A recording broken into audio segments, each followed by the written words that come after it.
හරිද? නියුක්ලියෝටයිඩ් එක.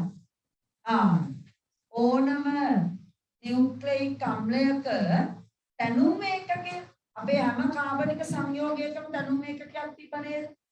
ඔව් කාබෝහයිඩ්‍රේට් වල මොනොසැකරයිඩ්, ප්‍රෝටීන වල ඇමයිනෝ අම්ල, ලිපිඩ වල මේද අම්ල සහ ග්ලිසරෝල්. ඔන්න පුතේ නියුක්ලියෝටයිඩ් තමයි නියුක්ලික් අම්ලවල ප්‍රධාන තැනුම් ඒකකය වෙන්නේ. හරි. මතකයි නේද? නියුක්ලියෝටයිඩ් වර්ග දෙකක් තියෙනවා. හරි. ඔයාගෙන් ඇහුවොතින් මේ DNA අණුවක් හැදිලා තියෙන සංඝටක මූලද්‍රව්‍ය මොනවද? මොනවද තියෙන්නේ?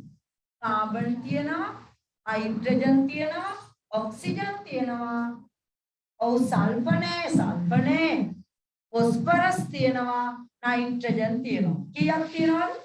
5ක් තියෙනවා. CHONP. ફોස්ෆරස් තියෙන එකම කාබනික සංඝටකය තමයි නියුක්ලික් අම්ල.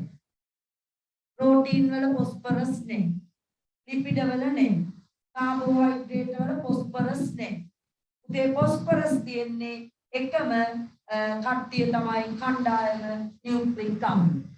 එතකොට මම ඔයාලට පෙන්නුවා මෙන්න මේ chart එකේ මෙන්න මේ ලයින් එක. අන්න බලන්න. ඔය highlight වෙන ප්‍රදේශ එක නියුක්ලියෝටයිඩ් එකක්. හරි එක නියුක්ලියෝටයිඩ් එකක්. අයිතේ එතකොට මේක DNA අණුව නම් මේ කියන්නේ මේ ස්ට්‍රක්චර් එක තමයි. මේ එක පටියක තියෙන්නේ මොකද්ද කියලා තමයි මේ පෙන්නන්නේ. එක පටියක. හොඳට අහන්න. ඒ එක පටියක තියෙන්නේ සීනි කාණ්ඩය සහ ෆොස්ෆේට් කාණ්ඩය. සීනි කාණ්ඩය සහ ෆොස්ෆේට් කාණ්ඩය. උදේ තව මොකක්ද? නයිට්‍රජනීය භස්ම කාණ්ඩය. එක නියුක්ලියෝටයිඩ් එකක්. අපි මෙන්න මේක මතකයි වාට ඔන්න බලන්න. ඔන්න මුතේ නියුක්ලියෝටයිඩ් එකක් තමයි මේ. එහෙනම් ඔයාගෙන් ඇහුවොත් නියුක්ලියෝටයිඩ් එක කියන සංඝටක මොනවද? මොනවයින්ද හැදිලා තියෙන්නේ? නයිට්‍රජනීය භස්මය. සීනි කාණ්ඩය. කාබන් පහේ සීනි කාණ්ඩයක්. පෙන්ටෝස් සීනි කියලා අපි කියනවා. හරිද? පෙන්ටෝස් සීනි. මෙන්න තියෙනවා ෆොස්ෆේට් කාණ්ඩය. එතන හැමතිස්සෙම එක නියුක්ලියෝටයිඩ් එක අනිත් නියුක්ලියෝටයිඩ් එකට බැඳෙන්නේ ෆොස්ෆේට් කාණ්ඩය මගින්. බලන්න අත්තල්ලන් ඉන්නේ එකෙන් නේද කියලා මම ආයි නැවතර රූපෙට යන්න. ඔන්න බලන්න. ඔන්න බලන්න. මේ මෙතන තියෙන උතේ රවුම. මම මේක කොටසත් අයින් කරන්නම් දැන් පේනවා. දැන් හොඳට තේරුම් ගන්න ගිය සතියේ නොතේරිච්ච දරුවෝ කීපයක් හිටියා වගේ මට හිතුනේ. මේ රවුම ෆොස්ෆේට් කාණ්ඩය. අන්න ඒකෙන් නේද අතල්ලන් ඉන්නේ මේ. මේ දෙන්නම මේ දෙන්න කියන්නේ සීනි කාණ්ඩය. මේ සීනි කාණ්ඩය මේ පැත්තේ සීනි කාණ්ඩය. එතකොට මේ සීනි කාණ්ඩ දෙකම නයිට්‍රජනීය භස්ම වලින් තමයි බැඳෙන්නේ. මේ පැත්තේ තියෙන සීනි කාණ්ඩයයි ෆොස්ෆේට් කාණ්ඩයයි නයිට්‍රජනීය භස්ම වලින් තමයි බැඳෙන්නේ. තේරුණාද? රයිට්. එහෙනම් ඔන්න සාමාන්‍යයෙන් අපි මේ පටියක කියනවා පොදු නාරටිය. ඒ පොදු නාරටියේ ඉන්නේ පුතේ සීනි කාණ්ඩයයි ෆොස්ෆේට් කාණ්ඩයයි. හරිද? සීනි කාණ්ඩයයි ෆොස්ෆේට් කාණ්ඩයයි. ඒතකොට ඒව අහන්නේ ඔයගොල්ලන්ගෙන් එච්චර විස්තර කොහොමයි එතකොට නියුක්ලියෝටයිඩ් එකක් 3යි 4යි 5යි ඔබ නියුක්ලියෝටයිඩ් ගොඩාරියක්. මේක රේඛීය බහුව අවයවයක්. දිග පටියක් තියෙනවා. ඒක දක්ෂිනාවර්තව දෙන්නෙක් එකතු වෙලා ඇඹරිලා යනවනම් ඒක DNA. අන්තේ DNA වල සීනි කාණ්ඩය මතකයිද? කියන්න බලන්න. මොන රයිබෝස් සීනි? ඔන්න මම ලේසි කරා. ඩීऑක්සිරයිබෝස් සීනි. ඩීऑක්සිරයිබෝස් සීනි. උදේ ඒතකොට DNA අණුවක් හැදිලා තියෙන නියුක්ලියෝටයිඩ් එක නම් කරන්න කිව්වොත් ඩීऑක්සිරයිබෝ නියුක්ලියෝටයිඩ්. එතකොට කොහොමද DNA අණුවක් හැදෙන්නේ? ඩීऑක්සිරයිබෝ නියුක්ලියෝටයිඩ් රාශියක් අන්න බහුවයවීකරණයට ලක් වෙනවා. තේරුණාද? රයිට්. එතකොට ඩීऑක්සි කැපුවම මොන සීනි වර්ගය දෙන්නේ? රයිබෝස්. රයිබෝස්. බයිබෝස් නෙමෙයි මොකද්ද? රයිබෝස්. එනම් තේ RNA එකක් හැදෙන්නේ අන්න රයිබෝස් සීනි වලින්. RNA එකක් මේව දිත්ත දාමයක් නෙමෙයි. මං කිව්වා තනි දාමයක් කියලා. දැන් හරිද කියන්න? හරි නේද? රයිබෝස් සීනි තියෙන්නේ RNA. ඩීऑක්සිරයිබෝස් තියෙන්නේ DNA වල. එතකොට සීනි කාණ්ඩ වෙනස් වෙනවා. මස්මත් පුතේ වෙනස් වීමක් සිද්ධ වෙනවා. එච්චර දුර වලකින් අහන්නේ නැහැ. නමුත් මම ඒ වගේ ඉස්සතිය වලට විස්තර කරලා දුන්නා. ඇඩිනින් කියන භස්මය වෙනුවට නයිට්‍රජනීය භස්මය වෙනුවට RNA වල තියෙන්නේ යුරසින් කියන භස්මය. එම DNA RNA වල වෙනසක් තියෙනවා. DNA දිත්ත දාමයක්, RNA එකක් පුතේ තනි දාමයක්. පැහැදිලිද? රයිට්. මට ලියන්න නැති RNA වල ව්‍යුහය කියන තැන ඉක්මනට පෙරලා ගන්න. පිටුවන්ක මරණ ටියුට් එක තාම හම්බෙච්ච නැති PDF ඇවිල්ලා නැහැ. ඉතින් දැන් මේ ඇඩ් කළා නැති නිසා නේද? අදටත් ඔය පොඩක් ඉවසගෙන ඉන්න අලුත් කට්ටිය PDF එක ගන්න නැත්නම් හැබැයි යාළුවෝ ඉන්නවා නම් ෆොටෝකොපියක්වත් මොලේ තියෙනවා නම් ගහ ගන්න ඕනේ. ටියුට් එක ඊළඟ ගිහිල්ලා. පිටුවන්ක 15 RNA වල ලක්ෂණ දක්වන්නේ. මේ පැත්තේ පුතේ මේක ඇලෙවුවනේ නේද? ඇලෙවුවා නේද? හැමෝම නියුක්ලි DNA එක ඔය හරිය වල තියෙන්න ඕනේ. RNA වල ලක්ෂණ දක්වන්න ලියමු තනි දාම අණුවකි මන් ලියන්න. ඒක ලියුවා. වල ඒක ලියුවා. හරි ලියලා තියෙන්නේ නෝ. නියුක්ලික් අම්ල වල වැදගත්කමට මම යනවා. ලියුවා මිස්. හරි. එක පන්තියක මොකද ලිව්වේ නෑ මම ඒකයි ආයි කියන්නේ. හරි. ඔන්න තේනම් මෙතෙක් කරපු සියල්ල මතක් කරේ. නියුක්ලික් අම්ල වල වැදගත්කම කතා කරන්න යන්නේ. මොනවද වැදගත්කම? එක එක බලමු. යාන වර්ණ දේහ ඔය සියල්ල තියෙන්නේ එතකොට ඔය DNA අණු. මේ වර්ණ දේහ මිනිසාගේ නම් වර්ණ දේහ කීයක් තියෙනවද? යුගල් 23යි. නේද? යුගල් 23ක් තියෙනවා වර්ණ දේහ මිනිස්සුන්ගේ ශරීරය. එක එක කට්ටියක වෙනස් වෙනවද? ඔව්. බල්ලෝන්ගේ එකක්, මීයෝන්ගේ එකක්, ලේන්නුන්ගේ එකක් ඒ විදිහට එක එක්කෙනාගේ ඇඟවල වල තියෙන DNA වල ඒ කියන්නේ වර්ණ දේහ සංඛ්‍යාව සෛලයක දේ වෙනස් වෙනවා. නියතනේ ඒ කියන්නේ නියතයක්. මිනිසාගේ උගල් 23යි තියෙනවා. ඊට වඩා වැඩියෙන් තියුණොත් එහෙම තියෙන අවස්ථා තියෙනවා. අපි ඒව ප්‍රවේණ විද්‍යාවේදී කියනවා ඔය සමහර පිරිමියා ඉන්නවා යානු ලක්ෂණ වැඩි ටිකක්. XXY අය. හරි සාමාන්‍යයෙන් අපි කියන්නේ මේ දැන් පිරිමියෙක් නම් ඒගොල්ලන්ගේ ඥාන සංයුතිය ප්‍රවේණ විද්‍යාවට අනුව XY. X එක අම්මගෙන් එන්නේ Y එක තාත්තගෙන්. පිරිමි ඥානය තමයි Y. X කියන්නේ ගැහණු ඥානය. ඒ කියන්නේ අම්මගේ ලක්ෂණ ටික තියෙන X වල. ඒක තාත්තගෙන් තමයි අනිවාර්යෙන්ම Y එන්නේ. මේක කලාතුරකින් එන වැඩ හොඳේ. සමහර කට්ටියගේ දැන් මේ අපිට මේ අවස්ථාවේ මේ පන්ති වල මේ දකින්න නෑ මම මේ කියන කට්ටිය. මේ කට්ටිය හිරගෙවල් වල ඉන්නේ. X XY ඩබල් Y තියලා ඉන්නවා. අති පිරිමි කියලා අපි මේගොල්ලන්ට කියන්නේ. අරිම දරදඬු අති මිනිමරු කට්ටිය. හරිද? ගොඩක් වෙලාව. හැමෝම නෙමෙයි හැමෝම යන කට්ටිය නෙමෙයි ගොඩාක් දාමරිකායගේ ඒ ඥාන චෙක් කරලා බැලුවම ඇත්තටම මේගොල්ලන්ගේ වෙනස් තියෙනවා. හරි ඩබල් Y එකක් ඇවිල්ලා. එක්කෝ XXY ගෑනු ලක්ෂණ වැඩි. පිරිමියෙක් Y තියෙනවනේ. පිරිමියෙක් තමයි. නමුත් ගෑනු ලක්ෂණක් තියෙනවා. තේරුණාද? වැඩි. XO කියලා කෙනෙක් ඉන්නවා. වඳ ගැහණු. හරි.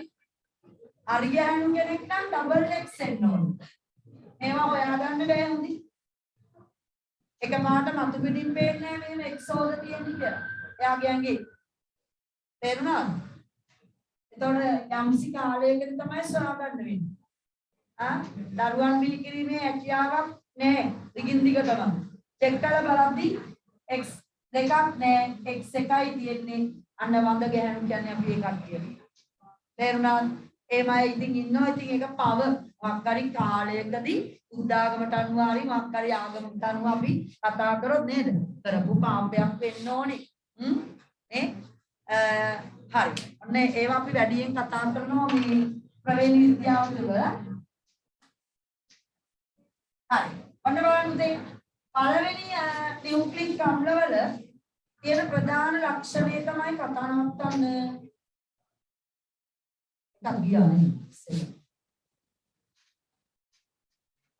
පළවෙනි ලක්ෂණය තමයි මම කිව්වාගේ සතියෙන් කිව්වා ආයි අද අවසන් වරට කියනවා. ඒ ටික අපි කතා කරේ නැති නිසා. ජීවී දේහය ඒ කියන්නේ ඕනම ජීවියෙක්ගේ ප්‍රවේණික තොරතුරු ගබඩා කරලා තියෙන්නේ උතේ න්‍යෂ්ටික අම්ලවල. න්‍යෂ්ටික අම්ල කියන්නේ මේගොල්ලම තමයි. නියුක්ලික් අම්ල වලටම තමයි අපි කිව්වා න්‍යෂ්ටික අම්ල කියලා කියන්නේ. එතකොට DNA වල RNA වල මේ ප්‍රවේණි යාගේ පැටි කිරියම පරම්පරාවේ ලක්ෂණ ඔය ඔක්කොම තියෙන්නේ DNA වල. අපේ තියෙන ඔක්කොම DNA වල. සමහර වෛරස් වල එයා සාමාන්‍යයෙන් වෛරස් එකක් ගත්තම ඔයාලට මතකයි නම් වෛරස් එකක DNA RNA දෙකම නේ. DNA එක වර්ගයක්. DNA නම් DNA RNA නම් RNA. උදේ කොවිඩ් එකේ තියෙන්නේ මේ දවස්වල එකේ RNA එකක් තියෙන්නේ. ඒතර ඒ RNA තුල තමයි ප්‍රවේණික තොරතුරු එයාගේ ගබඩා වෙන්නේ. කොවිඩ් වල හැමතිස්සෙම මේ භස්ම අණුපිළිවෙල නිරන්තරයෙන් වෙනස් වෙනවා. අපි කියනවා ඒකට විකෘතියක් ඇති වෙනවා කියලා. මේ ඉන්න කොවිඩ් වෛරසය නෙමෙයි ඊළඟ මොහොතේ ඉන්නේ. වෙනස් වෙනවා. එහෙත් හදාගන්න බැරි ඒකයි. එන්නත ක්‍රියාත්මක වෙන්නේ නැත්තේ ඒකයි. එන්නත ගැව්වොත් සමාහට හැදෙනවා. මොකද එයාගේ ශරීරගත වෙන්නේ ඒ බෙහෙත හදපු කොවිඩ් වෛරස් එක නෙමෙයි. වෙන එක්කෙනෙක්. ඒක ඔරොත්තු දෙන්නේ නැහැ එතකොට. ඒකයි ඒ වෙලා තියෙන්නේ. ඒක වෙන්නේ RNA වල ප්‍රශ්නයක් නිසා. RNA හරි බරපතලයි. එහෙම වෛරස් වල RNA දිනුනොත් ඔක්කොම එයා හදන ප්‍රෝටීන තීරණය කරන්නේ එයාගේ යාන සංයුතිය එයාගේ ප්‍රවේණික තොරතුරු ඔය ඔක්කොම තියෙන එකේ අපේ නේ. අපේ අම්මගේ තාත්තගේ ලක්ෂණ තියෙන ඔයාලගේ DNA වල. ඔයාලගේ ඇඟේ අලුතෙන් හදන හැම ප්‍රෝටීනයක් තීරණය කරන්නේ RNA එකක්. RNA තමයි ප්‍රෝටීන් සංශ්ලේෂණය සඳහා වග කියන්නේ. අපේ ඇඟවල. බහුතර සත්තුන්ගේ ඇඟවල. එයාගේ ප්‍රවේණික තොරතුරු එයාගේ ලක්ෂණ කොණ්ඩේ පැහැ අම්මාගේ වගේද තාත්තාගේ වගේද නැන්දාගේ වගේද සීයාගේ වගේද ඔය ප්‍රවේණික තොරතුරු ඔක්කොම තියෙන්නේ DNA වල. කිසිම සමානතාවයක් නැහැ දෙන්නෙක්ගේ ඇඟට DNA. හැබැයි අම්මගේ DNA එක තමයි දරුවගේ DNA ගොඩක් ගැලපෙන්නේ. අම්මා තාත්තගෙත් නෙමෙයි. ඔයාට මතකයි නම් මම පොඩි පන්ති වල කියන්නේ සුනාමි ගැන කතා කරද්දී නේද ඔය 2004 දෙසැම්බර් 26 වෙනිදා ආපු සුනාමියේදී මම හිතන්නේ දරුවා දැන් ලොකුයි මේ ළඟදී ටීවී එකේ සුනාමි වල පෙන්නුවා එකගේ නම බේබි 81 කියලා තමයි දාලා තියෙන්නේ. මොකද මාස ගානක දරුවෙක් ඒ අතුරුදහන් වුණා. නමුත් ඒ දරුවට මේ මොනවාද? ඒ කියන්නේ යාගේ අයිතිය තාවුරු කරන්න උතුමාකාර කට්ටියක් ඇවිල්ලා තියෙන අම්මලා ගොඩක් ඒ කියන්නේ කවුරු ගොඩකින් මගේ ළමයා කිය එන්නේ. ඉතින් එහෙම දෙන්න බෑනේ ළමයාම දෙන්න. ඒ නිසා හොඳම දේ තමයි කරේ ඒ බබාගේ DNA සහ මගේ කියාගෙන එන අම්මලාගේ DNA පරීක්ෂණය කරා. එක අම්මා කෙනෙක්ගේ DNA එකත් එක්ක තමයි ඒකට ගැලපුණේ. දැක්කද සාගත්ත විදිය? හරිද? බේබි 81 කියන්නේ අම්මලා 81ක් නෙමෙයි. අමත් හිතන් ඉතින් එහෙම කියලා බලද්දි ඒක නෙමෙයි. ඒ බබා ඉඳලා තියෙන අර හොස්පිටල් එකේ 81 කියන 81 වෙනි ඇඳේ තමයි දරුවා ඉඳලා තියෙන්නේ. ඒ නිසා තමයි බේබි 81 කියලා යාට නම දාලා තියෙන්නේ. මට නම මතක නැහැ. මේ ළඟදිත් ඔය නම ගියා. ඒ දරුවට මම නමක් දාන්න නැති දැන්. නේද? ඒ අම්මලා. ටැමිල් ළමයි දැන් මං හිතන්නේ සුනාමි ඇවිල්ලා අවුරුදු 16ක් 17ක් නේද? 17 දෙනෙක් නේ මේ සැමරුනේ. ඒ දරුවට ඒකට අවුරුදු 17ක ලොකු ඉලක්කාරියෙක් දැන් යා. දැන් ජීවත් වෙනවා. හරි නේද? රයිට්. ඔන්නමයි උදේ තේරුණානේ. දැන් කාට හදිස්සිය වෙන කාට හරි දුන්නා නම් ඒ ළමයා ඇත්තම අම්මා නැතු ඔන්න හොයා ගන්න පුළුවන්. ඒතකොට ප්‍රවේණික තොරතුරු තියෙන්නේ DNA වල. පැහැදිලිද? right බලන්න නා ටියුට් එක පළවෙනි ප්‍රශ්නේ ඉස්තනක් තියෙනවා පළවෙනි එකේ අංක එකේ ජීවීන්ගේ ප්‍රවේණික තොරතුරු උදේ ඉස්තනේ ලියන්න දබඩා කිරීම ඔයාට ඕන නම් එතන DNA කියලා දාගන්න වැඩිපුරම DNA වල තමයි ප්‍රවේණික තොරතුරු දබඩා වෙන්නේ දබඩා කිරීම සඳහා වැදගත් වේ දෙවැනි එක බලන්න ජීවීන්ගේ එම ප්‍රවේණික තොරතුරු right පරම්පරා දැන් අම්මගෙන් දරුවට ආව නේද ඒ නිසා නේද අපි චෙක් කරන්න පුළුවන් එනම් තේ එක පරම්පරාවක ප්‍රවේණික තොරතුරු ඊළඟ පරම්පරාවට යන්නේ අන්න DNA හරහා තේරුණාද DNA තමයි ප්‍රවේණික තොරතුරු පරම්පරාවෙන් පරම්පරාවට සම්ප්‍රේෂණය නියුක්ලික් අම්ලවල වැදගත්කම් දෙකක් ලියන්න කිව්වොත් පුළුවන්ද දැන් පුළුවන් දැන් දෙකක් කිව්වා ප්‍රවේණික තොරතුරු ගබඩා කිරීම ප්‍රවේණික තොරතුරු සම්ප්‍රේෂණය හරිද පරම්පරාවෙන් පරම්පරාවට ගෙනියන්නේ නියුක්ලික් අම්ලමයි නියුක්ලික් අම්ලවල තමයි ගබඩා කරලා තියෙන්නේ තොරතුරු හරි නේද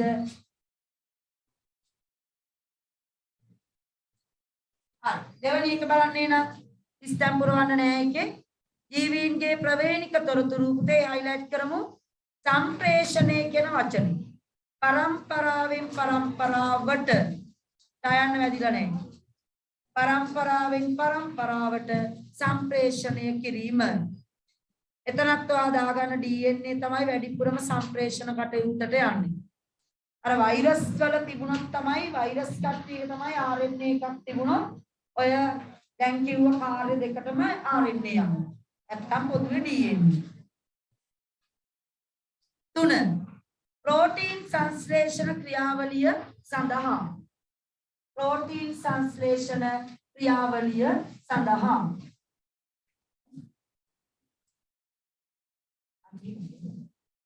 ජීව රසායනික පදනම ටියුට් එක නැති කොට ඕන යවුවා එක ඉල්ලගන්න. ඔයගොල්ලෝ PDF ගන්න කලින් ගන්නවා සර්. ඒ මොකද? එච්චර පන්තියට අලුතෙන් ආවද ළමයි? ඔන්න කියනවා ගෙදර දාලා විලක් ගන්න නැහැ නේද? ඈ?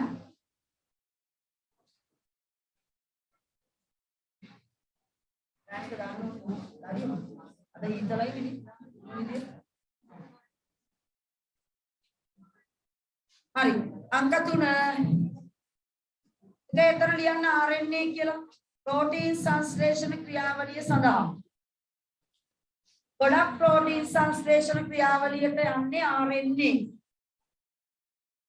හරිද RNA තමයි ප්‍රෝටීන සංශ්ලේෂණ දැන් මට මෙහෙම එකක් කියන්න ඔයි කොටස තේරිච්ච දරුවෝ වෛරස් එකක පුතේ DNA තිබුණොත් ඒ වෛරස් එකේ ප්‍රෝටීන් සංශ්ලේෂණය පාලනය කරන්නේ තියෙන්නේ එතන සාමාන්‍ය පොදුවේ ප්‍රෝටීන් සංශ්ලේෂණය RNA වෛරස් එකක DNA තියෙන වෛරස් එකක් තියුණොත් ප්‍රවේණික තොරතුරු එයාගේ ඔක්කොම ප්‍රෝටීන් හදන ඒවායි එයාගේ සම්ප්‍රේෂණ ක්‍රියාවලිය ඔක්කොම ඒ තියෙන එක්කෙනා හරිද right අංක 4 ශරීරයේ සිදුවන සියලුම ජීව ක්‍රියාවලි උදේ highlight කරන්න සියලුම ජීව ක්‍රියාවලි ශරීරයේ සිදුවන සියලුම ජීව ක්‍රියාවලි පාලනය කිරීම අපි ඕක න්‍යෂ්ටිය කියලා කියනවා නේ කොහොමද න්‍යෂ්ටියනේ දැන් මේ DNA තියෙන්නේ නේද ඔයාලට ශරීරය පාඩම කරන් අවධානයෙන් ඉන්න වචන එකක් හරි එහෙම ගියොත් මොකද මම අල්පල් කතා කරන්නේ දැන් පාඩමේ ඔක්කොම හොඳම දේවල් ටික කියන්නේ ඒ නිසා අහන් ඉන්න වෙනවා හරිද එක කොටසක් හරි මගේ ඇරුණොත් අපරාධයක් වෙනවා මම මගේ කටින් කියලා විභාගෙටත් ඇවිල්ලා ඔබ අහන් ඉඳලානේ අන්න එතනදි තමයි අර මේ ගැප් එක එන්නේ සමහර ළමයි ලකුණු 80 ගණන් 90 ගණන් සමහර අය 40 ගණන් 30 ගණන් හේතුව මම කියලා එවලේ අහන් ඉඳලා නැහැ මට ඉතින් කරන්න දෙයක් නැහැ මොකද ඔක්කොටම එකතු ගන්නන්නේ හරි ඒ නිසා කතාවල් නවත්තලා අහන් ශරීරයේ සිදුවන සියලුම ජීව ක්‍රියාවලි පාලනය කිරීම සඳහා වැදගත් මේ න්‍යෂ්ටිය තුළ තමයි මේ DNA RNA තියෙන්නේ. ඒ නිසා තමයි න්‍යෂ්ටියක් තමයි ආගන් අපි තාම මේ පාඩමට ආවේ නේ. ඔයාගේ මේ අවුරුද්දේ පළවෙනි වාරයේ අන්තිම පාඩම. ශරීරය. ශරීරයක ස්කෝලේ ප්‍රින්සිපල් කෙනෙක් වගේ. න්‍යෂ්ටිය.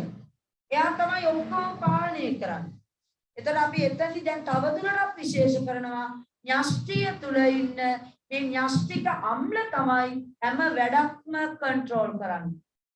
ශ්වසනය සිද්ධ කරන්න මෙන්න මේ වර්ධනය මේවා පිට කරන්න වෛශ්‍රාවය ඇමයින් හරණය කරන්න ප්‍රෝටීන් හදන්න ඔය ඔක්කොම කන්ට්‍රෝල් කරන්නේ අරවා කියන්න මේවා කියන්න අතන්ට කියන්න මෙතනට යන්න මෙතනට පරිවාහනය කරන්න මෙයා ඔයාලගේ ඇඟේ සයිලෙට බඩු ගෙනියන ඒවා ඒ ඔක්කොම කරන්නේ න්‍යෂ්ටිය. උදේ දැන් ඔයා ඒ පාඩමේදී මම එතනදි කිව්වට න්‍යෂ්ටිය කියලා න්‍යෂ්ටිය තුළ ඉන්න විශේෂම කට්ටිය න්‍යෂ්ටික අම්ල තමයි මේ කන්ට්‍රෝල් එක ගෙනියන්නේ. තේරුණාද? රයිට්. ඒ නිසා තමයි ඔතනට දාලා තියෙන්නේ සෛලයේ සිදුවන සියලුම ජීව ක්‍රියාවලි පාලනය කිරීම සඳහා වැදගත් වේ. හරි නේද? එහෙනම් සෛලයක් තුළ ඇතැම් වෛරස් වල රතු පෑනෙන් තරු දාගමු. රතු පෑනෙන් තරු දාගන්න අංක 5. අංක 5ට රතු පෑනෙන් තරු දාගන්න. ඇතැම් වෛරස් වල ප්‍රවේණික තොරතුරු ගබඩා කර තබා ගැනීමට RNA වැදගත් වේ. RNA වැදගත් වේ. අන්න ඒකයි අපේ ඇඟවල් වල RNA කරන්නේ මොකද්ද? ප්‍රෝටීන් හදන එක. නමුත් සමහර වෛරස් එක RNA තිබුණොත් එයා මොකද කරන්නේ? ප්‍රවේණික තොරතුරු ගබඩා කිරීම, සම්ප්‍රේෂණය ඔක්කොම ජීව ක්‍රියා පාලනය. සාමාන්‍ය වෛරස් එක ජීව ක්‍රියා සිද්ධ වෙන්නේ ළමයි. උදේ වෛරස් එකක් කියන්නේ සෛලයක් නෙමෙයි. අහගන්න. පන්න ප්‍රශ්න පත්‍රවල අනාගත ප්‍රශ්න පත්‍රවල නේද? අනාගත ප්‍රශ්න පත්‍රවල වෛරස් ඒමට මෙවර මැයි මාසයේ තියෙන විභාගෙටත් වෛරස් කියන්නේ ඒමට 90%ක සම්භාවිතාවයක් තියෙනවා. මොකද වෛරස් ලෝකෙක අපි ඉඳලා ධර්ම වෛරස් ගැන කොච්චර ප්‍රමාණයක් දන්නවද කියලා චෙක් කරන්න පුළුවන්. නුදුරු අනාගතෙත් එහෙමයි. ඔයාලගේ පේපර් වල වෛරස් කියන්නේ නම. වෛරස් සෛලයක් නෙමෙයි. සෛලයක් නෙවෙයි නම් න්‍යෂ්ටි ඉන්ද්‍රිකා කියන ඒවා නෑ. තාම ඉන්ද්‍රිකා දන්නේ නෑ මොකද. ඒකේව තියෙනවා ඉන්ද්‍රිකා, මයිටොකොන්ඩ්‍රියා, ගොල්ගි දේ, ඔමොම එක නම් කියනවා අපි ආයේ පාඩමේ. හරිද? ඒවා මුකුත් නෑ. එනම් මේ පරිවෘත්තීය ක්‍රියා වෙනවද සෛලයක් තුල? සෛලයක් නෙවෙයි නම් නේද? වෛරස් වල වර්ධනයක් නෑ. එයාගේ වෛශ්‍රාවයක් එන්නේ, එයා පුතේ ශ්වසනය කරන්නේ කිසි දෙයක් නෑ. එනම් අජීවී. ඔව්. වෛරස් එක ජීවී අජීවී අතරමැදි ලක්ෂණ දක්වනවා. එකම ජීව ලක්ෂණයයි කරන්නේ සජීවී ධාරක සෛලයක් හම්බ වෙච්ච ගමන් ඒක ඇතුළට පැනගත්තා වෛරස් පැටව වෙනවා. උණනේ. ඒක විතරමයි වෛරස් වල තියෙන එකම ජීවී ලක්ෂණය. එහෙම නැත්නම් නිකන් වටේ පිටේ වැටිලා හිටියට වර්ධනයක් නැහැ.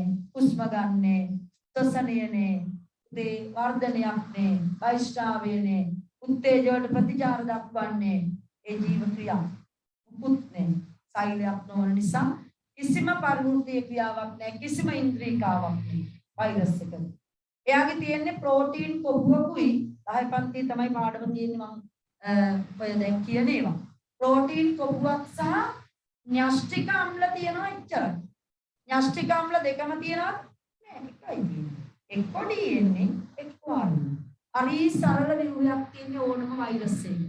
හැඩය වෙනස් කොවිඩ් වෛරසයේ හැඩය වෙනස් සාමාන්‍ය ඉබෝලා වෛරසයක හැඩය මතකද පණුව ආකාර 9 වසරේදී පෙන්වන්නේ නේද? ඉබෝලා වෛරසය, සෙම්ප්‍රතිෂා වෛරසය, ඒඩ්ස් වෛරසය අන්තිම එක වෛරස් වල ප්‍රභේද තියෙනවා. ඒවා හැඩ වෙනස්. ඒවා ඉන DNA ද RNA ද දෙන්නගෙන් එක්කෙනෙක් විතරයි.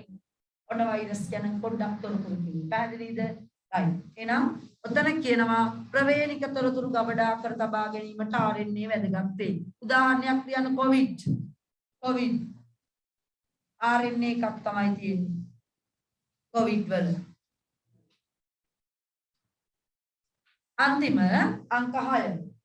අංක 6 ප්‍රශ්න අංක 6 මේ ප්‍රශ්න නෙමේ 6 වෙනි අපේ නියුක්ලික් අම්ලවල අවසාන වැදගත්කම් මොකක්ද බලන්න හොඳට අහන්න. ඒ අවසාන වැදගත්කම විදියට අපිට ගන්න පුළුවන්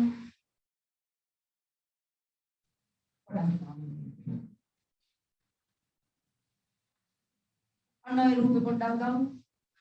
උදේ මේ තියෙන්නේ ඔන්න ඔය DNA එකක කොටස් කීපයක් තමයි දාලා තියෙන්නේ වර්ණ දේහක කොටස්. හරියට අහගෙන ඉන්න.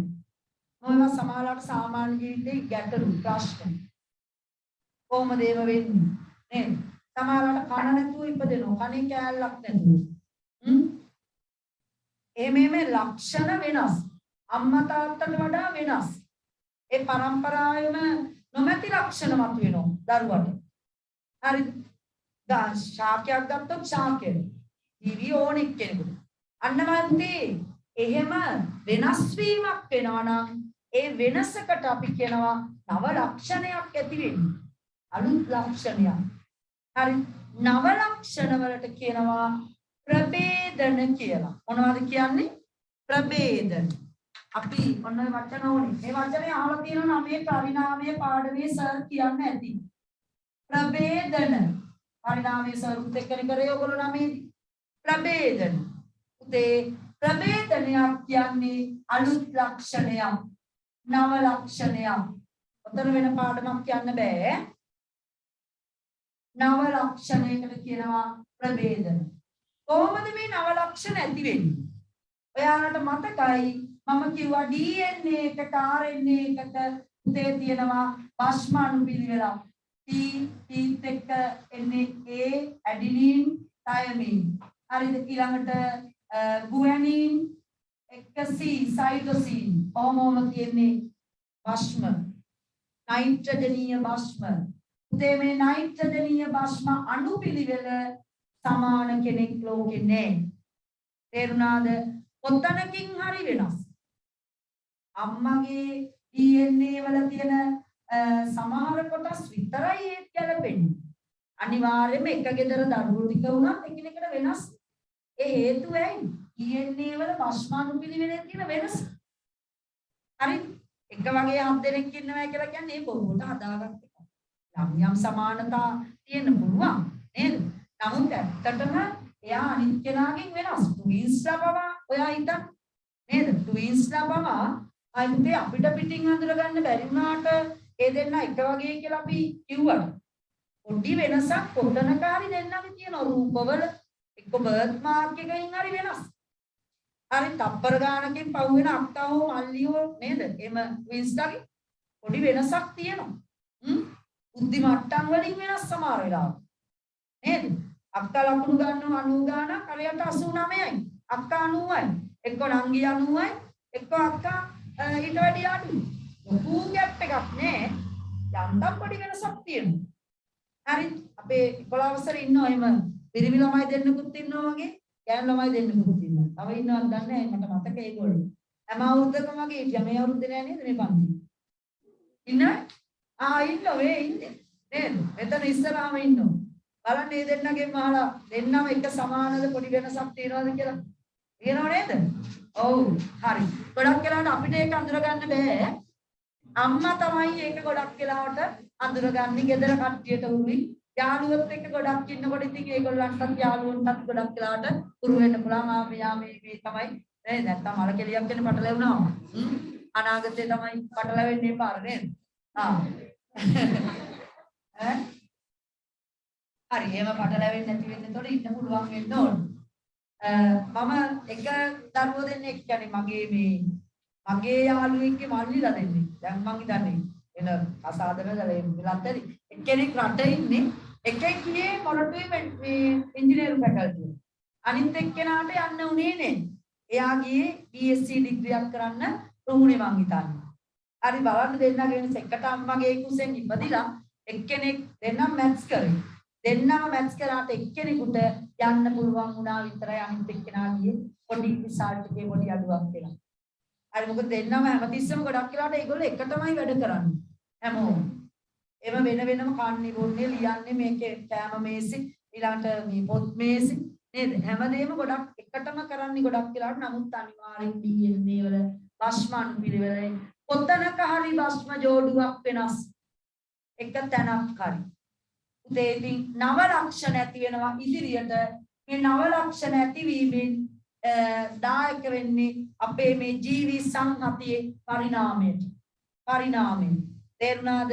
එන්නෙන්න වෙනස් ඥාන එන්නෙන්න වෙනස් නව ලක්ෂණ සහිත ජීවීන් ඉදිරියේ පරිණාමයට දායක වෙනවා. මතක් කරලා බලන්නකෝ හෝමෝ සේපියන්ස් නේ දැන් ඉන්නේ නේද? හෝමෝ සේපියන්ස් නමුත් හෝමෝ හැබිලිස්ලා වගේ දැන් අපි. හැබැයි අපේ ලක්ෂණ තියෙනවා. ඒ ලක්ෂණ තියෙනවා.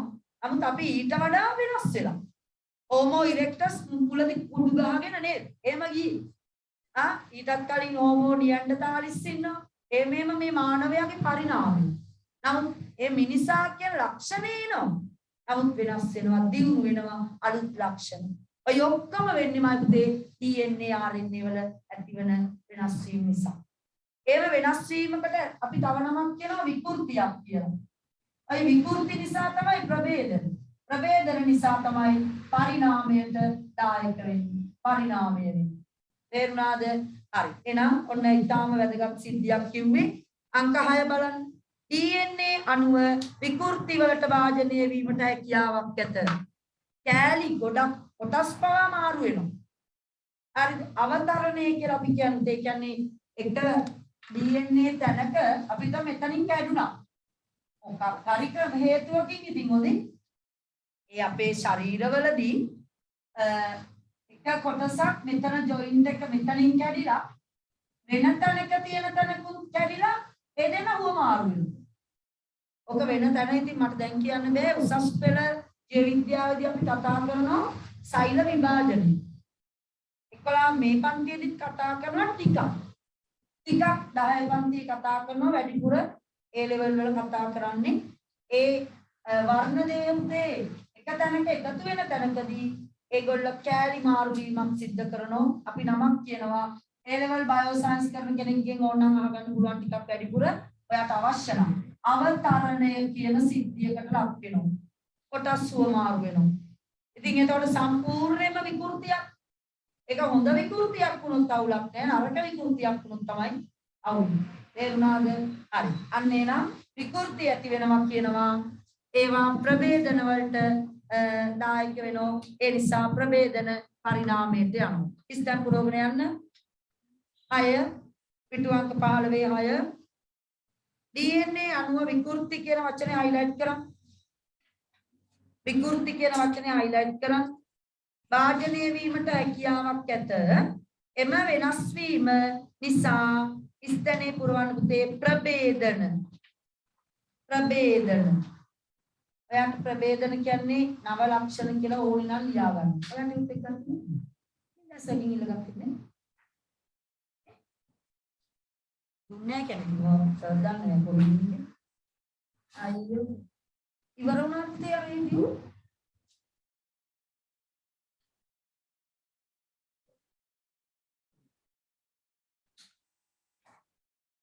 ප්‍රභේදන ඇතිවේ. මෙම ප්‍රභේදන ජීවීන්ගේ ස්තනේ මොකද පටන් වෙන්නේ? පරිණාමය. දෙලියන්න පරිණාමය සඳහා වැදගත්ේ කියලා තියෙනවා. පරිණාමය ඉදුවන්ට 15. හරි. ප්‍රභේදන පරිණාමය ඔන්න ඔය වචන දෙක පිර වෙන්න ඕනේ. හරි නේද?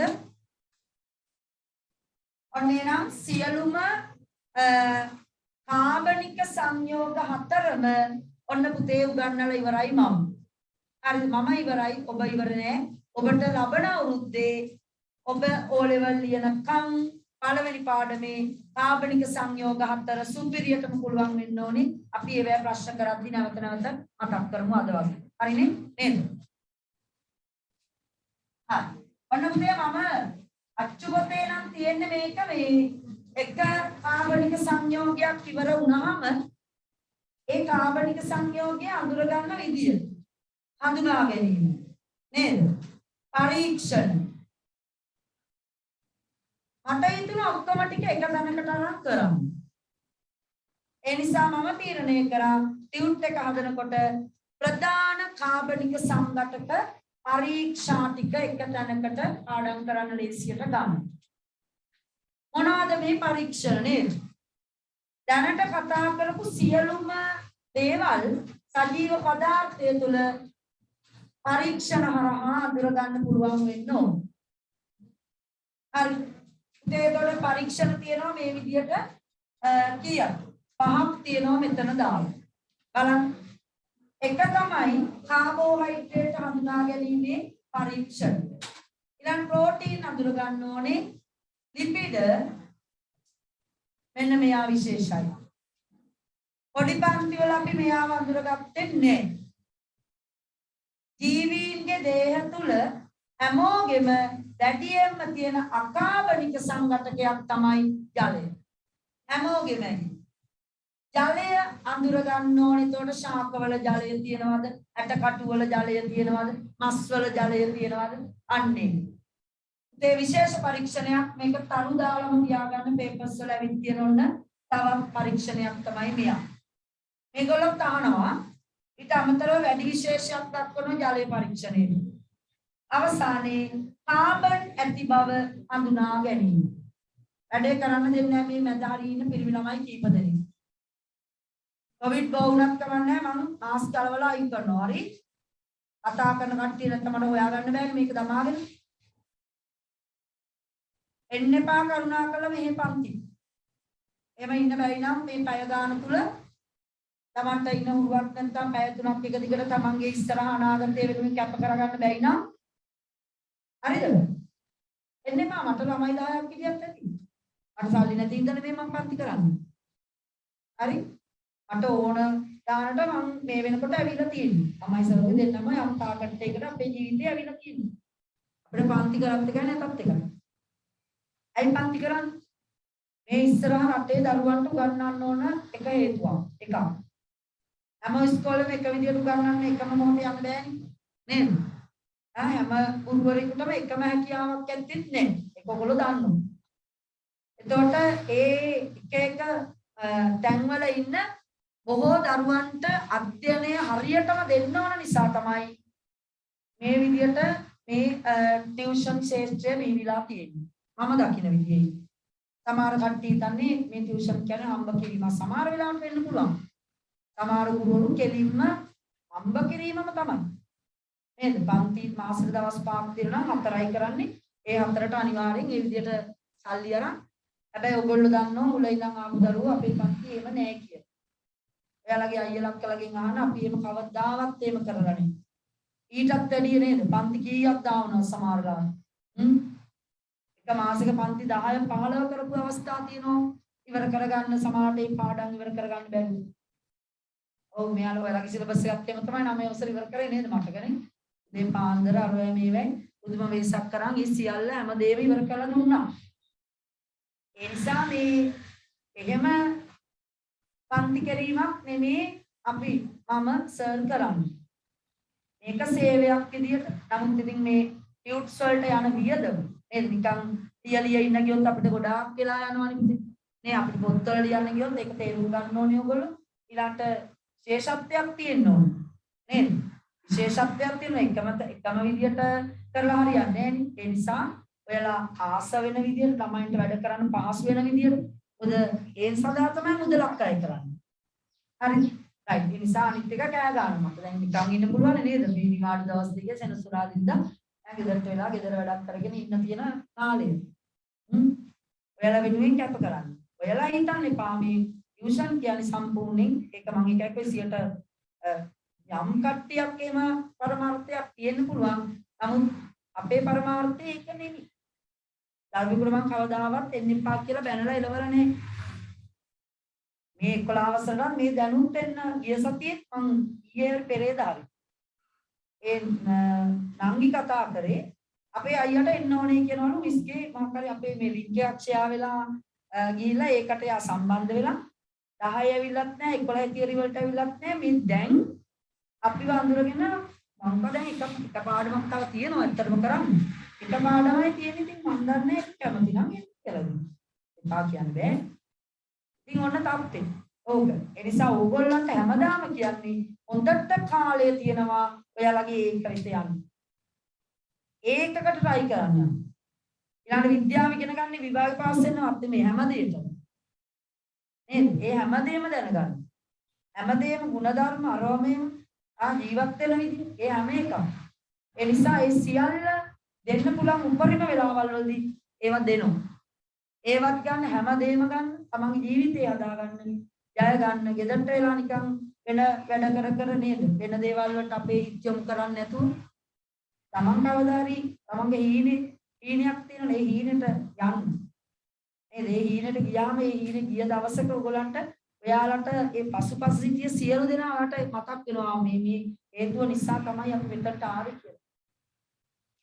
මොකද අපිට මතක් වෙනවානේ නේද? අපි හිටියේ කොහමද? මට ඔයාලගේ පන්තිවලදී ඔයාලා කියන්නේ 10 දී නම් එම අවුලක් නෑ.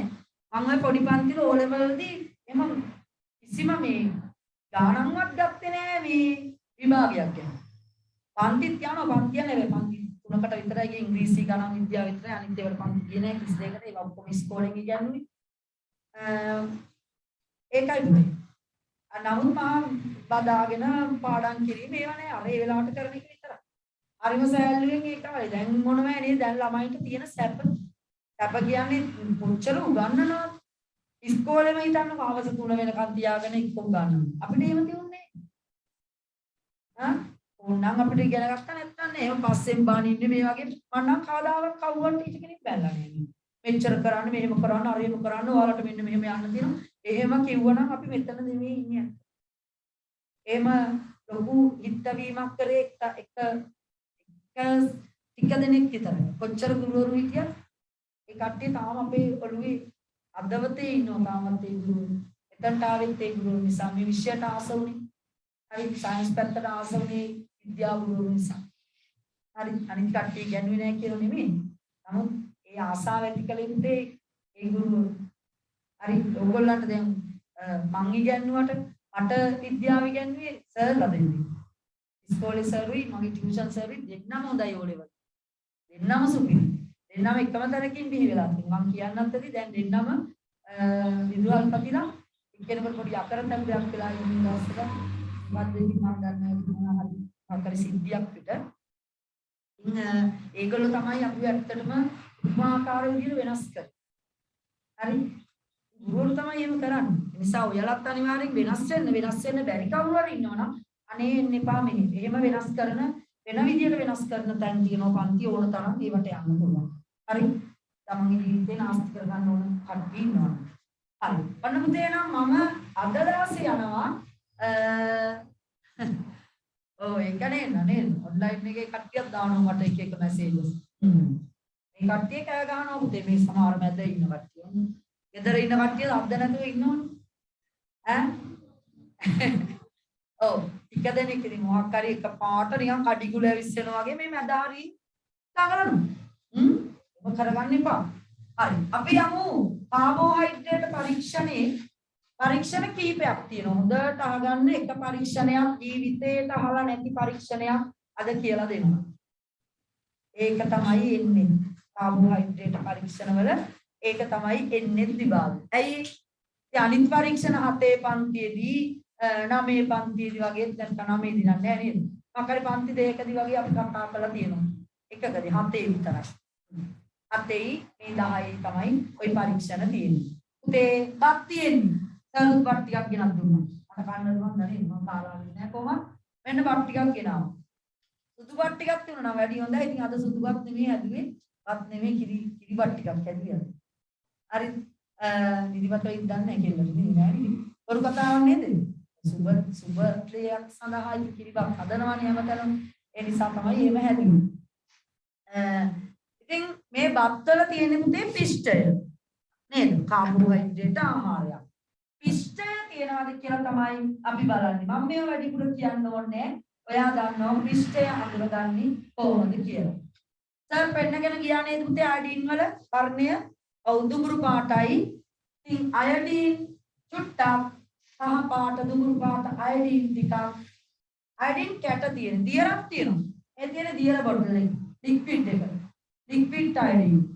අර මගේ ගාව ඔයගලන්ට මතකයි තියුනේ සව්වට වගේ කැට තියෙන එකේ චුට්ටක් දාලා වතුරේ දාලා දිය කරගත්තාම මේ වගේම හදාගන්න පුළුවන්.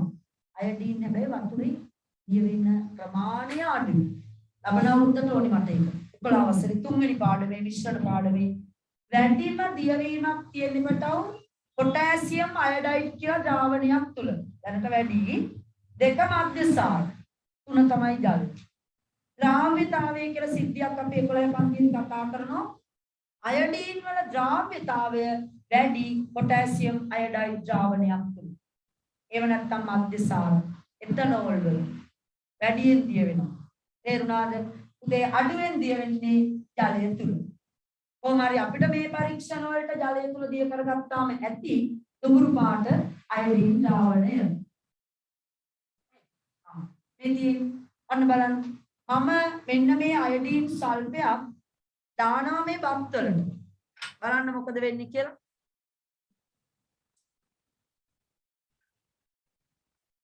අයඩීන් චුට්ටක් දැම්මම අන්න බලන්න අර ඔන්ලයින් එකේ ළමයිට ඉස්සලා පොඩ්ඩක් පෙන්නමු. පේනවා. එයාට පේනවා ඇති කළු පාට වගේ. අනිත් අයට මම මේක එවන්නම්. ඔක්කොම ටික දාලා මට යවන්න. පූජවට්ටිය වගේ යවන්න. සැනිටයිසර් කරගන්න ඕන නම් තමයි අල්ලන නිසා පිරිසිය හරි. ඒ අනිත් අය එක එනකම් පූජවට්ටිය එනකම් බෝඩ් එකෙන් බලන්න. බෝඩ් එකෙන් බලන්න. මෙන්න සුදු බත් ටිකක් තියෙන්නේ නේද මෙතන? නිල් පාටට උරු දම් පාටට උරු නිල් කියනවා. නිල් පාට දම් පාට දෙකටම ලකුණු දෙනවා. තද දම් පාටක් තද නිල් පාටක් වැඩිපුර තියෙනකොට ඒ කළු පාට වගේ අපිට මේකේ පේන්නේ. එනම් පිෂ්ඨය අයඩීන් සමග මොකක්ද වර්ණය වැඩි කියන්න ඕනේ දන්නෝ.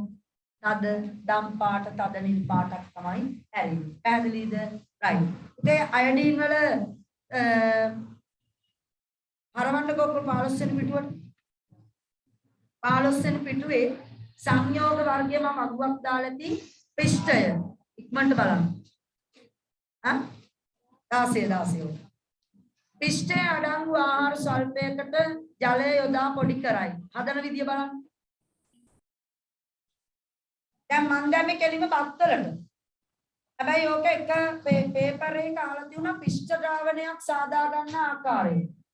පිෂ්ඨය අඩංගු ආහාරයේ ජලය යොදා කොටලා අර රෙදි කෑල්ලක දාලා ඕනනම් මිරිකලා නිස්සාරකය ගන්න. මොකද උදේ කියන වචනේ නිස්සාරකය. හරි පාන් හරි බත් හරි පිට්ටු හරි ඕන දෙයක් පිටි ටිකක් සහිත ආහාරයක් වතුර දිය කරලා කොටලා ඒ නිස්සාරකය ගන්න. ඒ නිස්සාරකයට අපි දානවා අයඩීන් සල්පයක් එක් කරයි. ඒ යටින් ඉරක් ගහන්න නැත්නම් හයිලයිට් කරන්න අයඩීන් සල්පයක් එක් කරයි. නිරීක්ෂණය ලියමු. නිරීක්ෂණය ලියමු. දම් පාටට හුරු දම් පාටට හුරු දම් පාටට හුරු නිල් පාටක් ලැබේ. දම් පාටට හුරු නිල් පාටක් ලැබේ. නිරීක්ෂණ තීර්විලියන්. දම් පාටට හුරු නිල් පාටක් ලැබේ. උදේ රූපකොලේ පොඩක් ඔයා බලලා ගෙදරදී අලව ගන්න. නිල් පාට ඒක තියෙනවද කියලා මට මතක නෑ හොඳින්. රූපකොලේ බලලා අලව ගන්න. එතනට පිෂ්ඨ පරීක්ෂාව. පිෂ්ඨය සඳහා පරීක්ෂණය. ඒක බලන්න ගෙදරදී. right. අපි යනවා වැදගත් පරීක්ෂණයට. ඔන්න වර්ණ විපර්යාසය දම් පාටට උරු නිල් පාට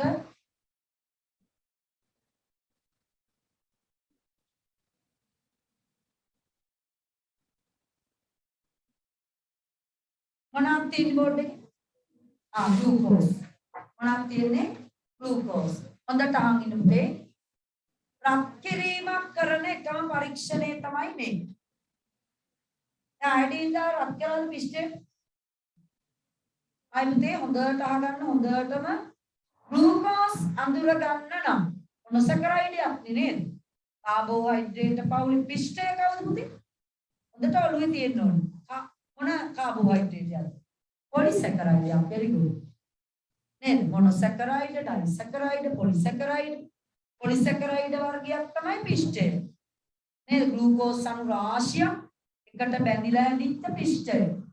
තව තියෙනවා ග්ලයිකෝජන්, සෙලියුලෝස් නේ තුන් දෙනා. එතන මොනොසැකරයිඩයක් තමයි මේ. ග්ලූකෝස් චුට්ටක්. කාබෝහයිඩ්‍රේට් පවුලේ පොට්ටක්. පාළයක්. නේද? අන්න ග්ලූකෝස්. තාවක් යන්න එපා. යන්න ළමයි කතා කරන්න එපා. හරි. ඔන්නමයි පුතේ ග්ලූකෝස් වලින් අපි ගන්නවා ග්ලූකෝස් ටිකක් වතුරේ දිය කරලා. ග්ලූකෝස් ටිකක් හදලා බීලා තියෙනවා. ඔව් අවර්ණයි නේද? ඔව් අවර්ණයි. අහගෙන ඉන්න අවර්ණයි. අන්න පුතේ ඒව ද්‍රාවණයක් හදලා මේකට ගන්න අපි අයඩීන් නෙමෙයි. මෙන්න මේ බෝතලේ තියෙන ද්‍රාවණය. පුතේ අපි මේ ද්‍රාවණයට කියනවා බෙනඩික් ද්‍රාවණය කියලා. බෙනඩික් ද්‍රාවණය. ඔක නිල් පාටයි. හරි නිල් පාටලා නිල් පාටයි. බෙනඩික්. හරිද? right. බෙනඩික් වෙනුවට තව ගන්න පුළුවන් කෙනෙකුත් ඉන්නවා. එයා අපේ ඔයාගේ පෙළ පොත්වල දාලා නැහැ. නමුත් තියෙනවා පේලින්ස් කියලා. පේලින්ස්. එයාත් නිල් පාටයිත් ගන්න පුළුවන්. පේලින්ස්. හරිද? මෙයාගේ නමයි පුතේ බෙනඩික්. බෙනඩික්. බෙනඩික් ද්‍රාවණය අයිත යන්න බෙනඩික්. හරිද? පේලින්ස් අනිත් එක්කෙනා. පේලින්ස්. හැබැයි ඔය විභාගේ ප්‍රශ්න පත්‍රයේ ලියන්නේ පේලින්ස්. නෙමෙයි බෙනඩික්. තේරුණාද? පේලින්ස් වෙනද පොලේ තියෙනවා. හොස්පිටල් වල එහෙම ගොඩක් පේලින්ස් දාලා තමයි දියවැඩියා රෝගීන්ගේ මුත්‍ර වලට පේලින්ස් දාලා රත් කරාම අන්න අපි දැන් කතා කරන වර්ණ විපර්යාසය එනවා නම් එයාට දියවැඩියාව කියලා තීරණය කරනවා. බෙනඩික් ගන්න පුළුවන් පේලින්ස් ගන්න පුළුවන්. ওই දෙක විතරයි හැබැයි වෙන මොකුත් බෑ. මෙයා මොකද කරන්නේ නේද?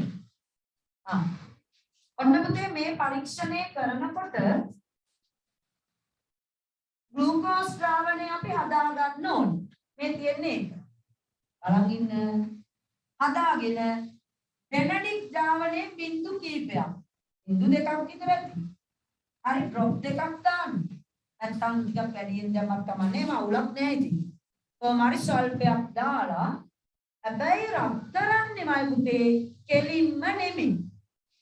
රත් කරන්නේ වතුර එකක් තමයි ඉස්සරලා ඔයාලට පේනවා බීකරේ ජලය තියෙන්නේ. බීකරේ රත් කරගන්න බන්සල් එක හරහා. වතුර එක නටන්න ඔන්න මෙන්න වගේ තියෙන වෙලාවෙදී අපි අන්න අපේ මේ හදාගත්ත මිශ්‍රණය ග්ලූකෝස් බෙනඩික් මිශ්‍රණය. ග්ලූකෝස් බෙනඩික් මොනවද? ග්ලූකෝස් බෙනඩික් මිශ්‍රණේ පුතේ දාලා කියන්නේ. තියලා බලන් ඉන්න ඕනේ. බලන් ඉන්නකොට ඔයාලට පේනවා හරිම ලස්සන ඔය තියෙන රත් කරන විදිහ අපි වීඩියෝ එකක් තියෙනවා ඒක බලමු. මෙන්නමයි පුතේ වෙන වැඩි. මේ නිල් පාට කවුද? මට දක්ෂ දරුවෝ ටිකක් මේ අවුරුද්දේ ඉන්නේ කියලා මට හිතෙනවා. මේ 9 වසරේ දරුවෝ දක්ෂයි 10 වසරට ආපු 9 වසරේ හිටියද? නේද? ඔව් මතකයි ඉතින් උත්තර දෙනකොට මට මතකයි නේ ඔය ඔන්ලයින් වලදී. හරි අනිත් පන්ති වල දරුවන්ට වැඩිය දක්ෂ දරුවෝ ටිකක් කියලා හිතනවා. ඒ දාන්න පුළුවන් සුපිරි සෙට් එකක් බවට පත් වෙන්න ඕනේ. මේ තියෙන්නේ අර මොනවද බෙනඩික් දැම්මම ග්ලූකෝස් අවර්ණයින් වතුර දිය කරා. ඒකට අපි බෙනඩික් නිල් පාට බෙනඩික් දැම්මම તો ද්‍රාවණය නිල් පාට වෙනවා. නේද? එහෙනම් නිල් වර්ණය ඔන්න ටික වෙලාවකින් කොළ වෙනවා පුතේ. නිල් කොළ යන්තම් පාටයි වෙනස් වෙවි කහ පාටට ලං වෙනවා. දැන් ඔළුවට ගන්න හරියට. නිල් කොළ වුණා, කොළ කහ වුණා, කොළ කහ කියලා කියනවා. කොළ පාටට උණු කහ පාටක් මේක. ඔන්න කහ. නේද? කහ. ප්‍රධාන වර්ණ එතකොට නිල්, කොළ, කහ. පුතේ තැඹිලි. මොකද්ද? තැඹිලි. ඔන්න තැඹිලිද? තැඹිලි පාට. තැඹිලි පාටට උනාට පස්සේ අවසානයේ පුතේ අවක්ෂේපයක් ඇති. අතකද අවක්ෂේපයක් කියන්නේ? ගුරුත්වයේ අතපේ තැන්පත් වෙන නිකන් මැටි වගේ ගුලි ගුලි බහිනවා. හරි. නිකන් මඩ නිකන් ඔයා හිතන්නකෝ ඔයා මඩ ටිකක් දාලා වතුර එකට කොල්ලලා පැත්තකින් තියලා තියෙනවා. ආයි මඩ ටික මිදෙනවා නේද? අවක්ෂේප වෙනවා. ඒ කියන්නේ තැඹිලි පාටට හැදිච්ච ද්‍රාවණය පස්සේ අවක්ෂේප ගඩොල් රතු පාට වෙනස් වෙනවා. ගඩොල් රතු ගිනි රතු අවක්ෂේපයක් බවට පත් වෙනවා. අන්න අපි කියනවා ග්ලූකෝස් තියෙනවා කියලා. තේරුණාද? ග්ලූකෝස් තියෙනවා නම් විතරයි එහෙම වෙන්නේ. අන්තිමේ ඕක තමයි දියවැඩියා රෝගීන්ගේ පරීක්ෂණය. මුත්‍ර අරගෙන හරි යූරින් ටෙස්ට් එකක් කියන්නේ ඒක. මුත්‍ර වලට බෙනඩික් දාලා රත් කරනවා. රත් කරනකොට යම්කිසි පුද්ගලයෙක් ගියා හිතන්න කොළ පාට වුණා, කහ පාට වුණා. හැබැයි තවදුරටත් රත් කරද්දී මේ පාටට නම් ආවේ නේ. දියවැඩියා මූලික රෝග ලක්ෂණ පහළ වෙලා තියෙන්නේ. ඔව් යන්තම් සීනි තියෙනවා ඇඟේ නේද? හැබැයි හොඳටම ගඩොලක් වුණාට අංගාව රත් කරනකොට මුත්‍රාවට මේව දාන්න. මොකද වෙන්නේ? අනේ දෙයියනේ නේද? දියවැඩියාව හොඳටම විනාඩියක් දෙන්න. නිකල්.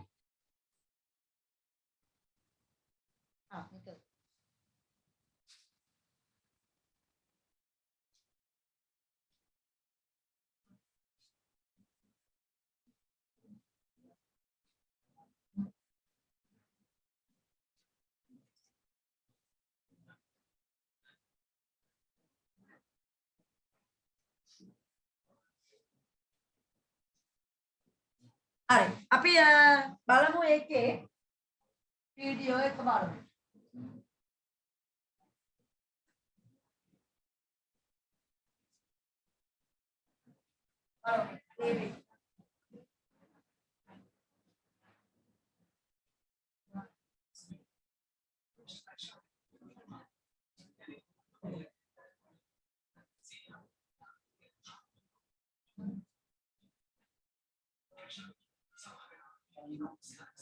පොඩක් නාඩියන් මේ නිශ්ශබ්දයි.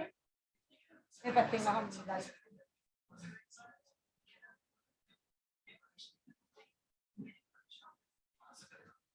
යා වේගෙන් කියන පොඩක් අහන් ඉන්න.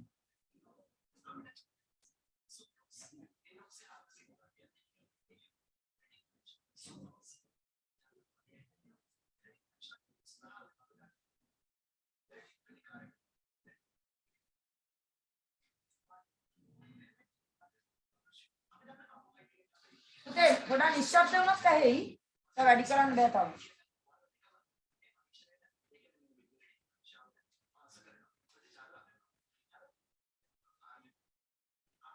ඉංග්‍රීසි එක නෙමෙයි මම සිංහල එකක් පොඩක් ගත්තේ.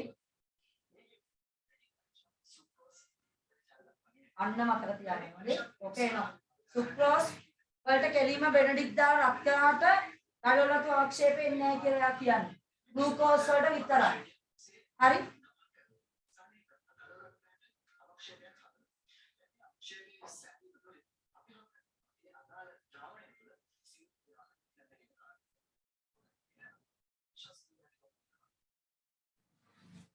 ටීචර් හෙන්නේ නැහැ.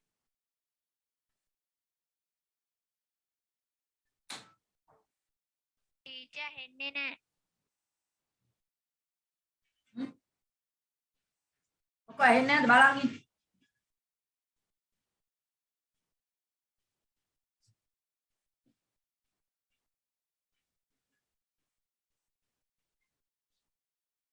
අන්න පුතේ යා උතන ගන්න ද්‍රාවණ දෙක බලමු.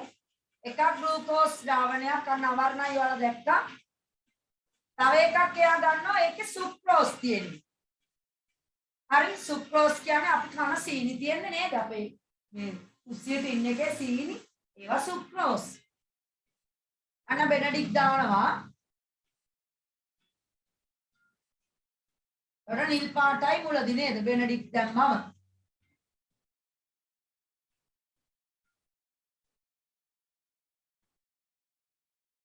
අන්නට පේනවා මෙතන මම අර නම කිව්වේ නෑ මේ වගේ එකකින් රත් කරනවා කියන එකට අපි කියන්නේ ජල තාපකයක්. වචනේ අටේ පන්තියේ වගේ ඇහුණා මම හිතන්නේ පිෂ්ඨ පරීක්ෂාව කතා කරද්දී ජල තාපකයක්. හොඳට බලන් ඉන්න පුතේ වර්ණ විපර්යාසය සිද්ධ වෙන විදිය.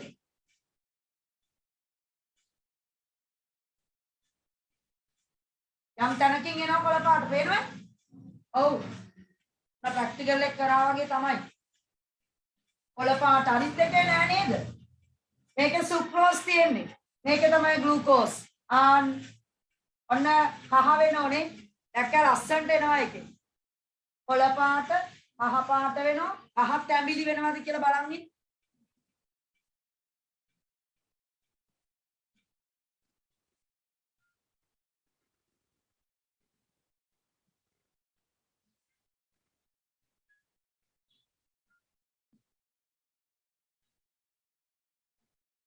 අන්න.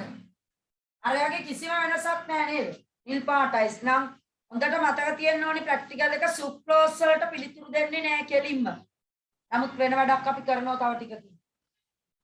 වෙන gadol රතු අවක්ෂේපය හැදීගෙන ඉන්නේ දැන්.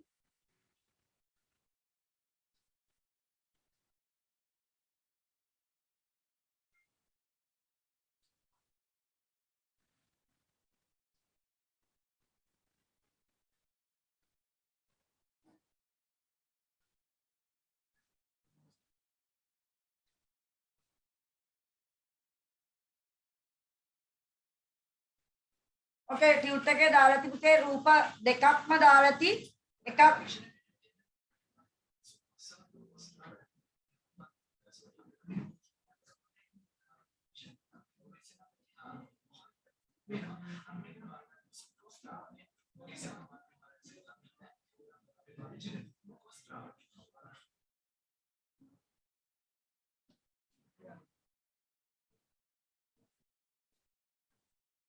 හරි හරි ඔන්න බලන්න තේ එතකොට ඔන්න ආවට පැහැදිලි මොකද උනේ කියන සිද්ධිය මේ වර්ණ විපර්යාසය තමයි එතනදී ඔන්න අපිට දකින්න ලැබුණේ නේද පැහැදිලිද අපි එනම් ලියමු ග්ලූකෝස් කියන තැන බලන්න හරිද කියලා මේ ක්‍රමය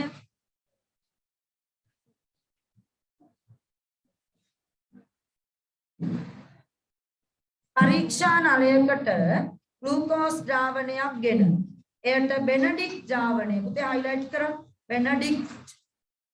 බෙනඩික් highlight කරන්න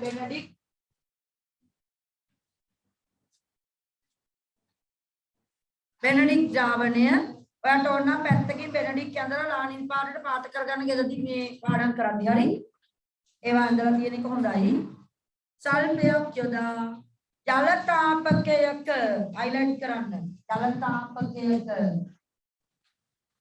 තාපකයක බහාරත් කරයි ජල තාපකයක බහාරත් කරයි නිරීක්ෂණවල වර්ණ විපර්යාසයක් පහත පරිදි දැකගත හැක පුතේ වර්ණ විපර්යාසය ලියමු ඊතල දමදම නැත්නම් ඔයා එතනට අර රූපය ලෙව්වොත් ඇති කියලා හිතනවද වාගේ රූපකලේ මේව රූපයක් දීලා තියෙනවා මේක කපලා ලෙව්වොත් ඇද්ද ලියන්න ඕනේ නිල් කොළ කහ අතන කහක් තියෙනවා gadol හතරයි තියෙන අවස්ථාව නේද අපි ලියමු චුට්ටක් ඒක නැත්නම් ඒ කොහේරි තැනක අලව ගන්න ඕනේ ටියුට් එකේ මම මේ මෙතන මගේ එකේ නම් මම මේ පැත්තෙන් අලව ගත්තේ ඔය ඉඩ තියලා නැති නිසා වැඩි අලවන්න ඔයා ඒ ග්ලූකෝස් හරි කොහේරි තැනක අලව ගන්න හරි උදේ ලියන්න ඊතල දම යන නිල් ඔම් පටන් ගන්න නිල් චූටි ඊතලයක් දාන්න නිල් කොළ කහ තැඹිලි gadol රතු එක දිගට ලියන්න බැරි නම් හරවල යන්න අනිත් පැත්තට හරවල ඊතලේ දම හරවල එන්න gadol රතු තැඹිලි ගාවින් ඕනම් මේක හරවන්න gadol රතු අවක්ෂේපය කියලා ලියන්න gadol රතු අවක්ෂේපය gadol රතු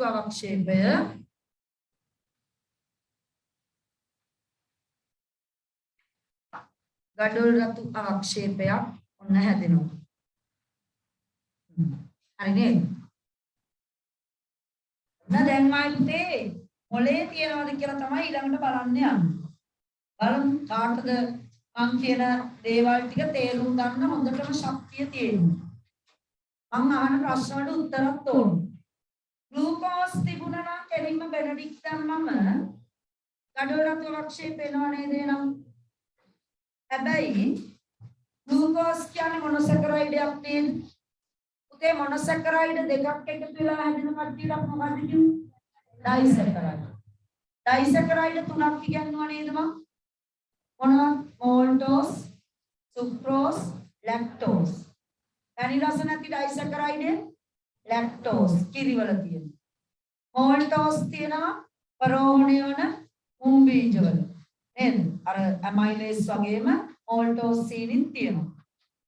එතකොට සුක්‍රෝස් තියෙනවා අපි කන රතු සුදු සීනි කියන්නේ පැටවු සුක්‍රෝස්. පැහැදිලිද? රතු සුදු සීනි ඕන එකක සුක්‍රෝස් තියෙනවා. එතකොට ඔන්න අය සුක්‍රෝස් කියන සීනි වර්ගය ඩයිසැකරයිඩ්. උදේ මේ ඩයිසැකරයිඩ් කෙලින්ම අඳුර ගන්න බෑ. අඳුර ගන්න ප්‍රතිකාරක නේ. ඔය බෙනඩික් වගේ අයඩින් වගේ එහෙම අපිට කෙලින්ම ඩයිසැකරයිඩ් පරීක්ෂා කරන්න එහෙම බෑ. හැබැයි අපිට පුළුවන් ඔන්න ඔයාට කල්පනා වෙන්න ඕනේ මේ ඩයිසැකරයිඩය කඩාගත්තොත් මම කියන්නේ ඒකයි මොකද මම වචනයක් උගන්වලා ජල විච්ඡේදනය කරගත්තොත් ඉන්නේ. උදේ සුක්‍රෝස් ජල විච්ඡේදනය කරොත් ඔයාට මතකයිද හැදෙන දෙන්න? ග්ලූකෝස් ධන ෆ්‍රක්ටෝස්. හරි. සුක්‍රෝස් අණුවක් හැදෙන්නේ කොහමද? ග්ලූකෝස් ධන ෆ්‍රක්ටෝස් වලින්. ග්ලූකෝස් ධන ග්ලූකෝස් මතකද? මෝල්ටෝස් ඩයිසැකරයිඩ්. නේ ජල අණුවකුත් පිට වුණා. එහෙම නේද? ඔව්ද නැද්ද? ඔව්. මේක ප්‍රත්‍යාවර්තයි නේද පුතේ? දෙපැත්තටම වෙනවා කියලා ඔහොම ඊතල දැම්ම නේද මතකද? ඔව්. ඊළඟට ග්ලූකෝස් ධන ෆ්‍රක්ටෝස් සීනි කියන්නේ හැදෙන්නේ සුක්‍රෝස්. සුක්‍රෝස් ධන ජලය. ග්ලූකෝස් ධන ගැලැක්ටෝස් එකතු වෙලා ලැක්ටෝස් හැදෙනවා. දැන් රිවර්ස් එකක් ගහන්න. හොඳට අහන් ඉන්න. ආයි මට අනින්න එපා ප්‍රශ්න පත්‍රවල මේවාම උගන්වලා නැහැ කියලා. කිසි දෙයක් අතාරින්නේ උගන්වනවා හැම දෙයක්ම වැඩියෙනුත් එක්ක. ඔයා අහන් හිටියේ නැති වුණොත් මට කරන්න දෙයක් නැහැ. උදේ සුක්‍රෝස් ජලය කෙලින්ම දානවා කියලා නෙමෙයි මම ජල විච්ඡේදනය කියන්නේ. කාටද මතක? මොන අම්ලයේද දාලා රත් කරනවා කියන්නේ? මම ප්‍රසන්ටේෂන් එකේ තියෙනවා ඊට කලින් මේ වගේ අහන්නේ. සල්ෆියුරික් H2SO4 දාලා මේ රත් කරෝදින් රත් කරනවා චුට්ටක් රත් කරන්න ඕනේ.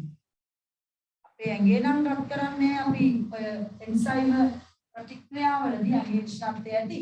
අර පිටින් කරද්දී ඒකනේ අර ඉස්සෙල්ලා අර 38කට මතකද? සෙන්ටිග්‍රේඩ් 38 තමයි අපේ ඇඟේ උෂ්ණත්වය. ඒ අපේ ඇඟේ ආහාර ජීවන පද්ධතිය තුළ පිෂ්ඨය මෝල්ටෝස් බවට පත් වෙන ඒවා ශරීර උෂ්ණත්වවලදී වෙනවා. රත් කරන්න අවශ්‍ය නැහැ. නමුත් අපි බාහිරින් තේයම්සි පරීක්ෂණයක් කරද්දී එන්සයිම ප්‍රැක්ටිකල් එක පොඩි රසණයක් දෙන්න ඕනේ. බාහිර උෂ්ණත්වයක්. පැහැදිලිද? එතකොට සල්ෆියුරික් අම්ලය දාලා පොඩ්ඩක් රත් කරනකොට මෙන්නමයි පුතේ ග්ලූකෝස් ෆ්‍රක්ටෝස් වලට වියෝජනය වෙනවා, කැඩෙනවා. දැන් තියෙනෝ නේද ග්ලූකෝස් භාජනය ඇතුලේ? දැන් ඔයා හිතන්න දැන් ඒ සුක්‍රෝස් කඩපු ජල විච්ඡේදනය කරපු නලයට මම පුතේ බෙනඩික් දාන්න රත් කරන්න ජල තාපකේ. දැන් එනවද නැද්ද? එනවා. ඇයි? දැන් බෙනඩික් උත්තර දෙන්නේ සුක්‍රෝස් වලට නෙමෙයි ඒකේ ග්ලූකෝස් වලට.